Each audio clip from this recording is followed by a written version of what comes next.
The average person has 150 plus undone microtasks creating background anxiety.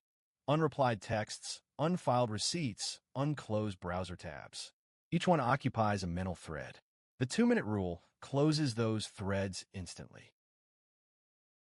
From David Allen's Getting Things Done. If a new task takes less than 2 minutes to complete, do it right now instead of adding it to your list. The overhead of tracking, scheduling, and remembering a 2-minute task exceeds the cost of just doing it immediately. James Clear adapted the rule for habits. When starting a new habit, scale it down to 2 minutes. Want to read more? Read 1 page. Want to exercise? Put on your shoes. The goal isn't the 2 minutes, it's showing up. Consistency beats intensity every time. Combine both versions. Use Allen's rule to clear your task backlog and Clear's rule to build new behaviors.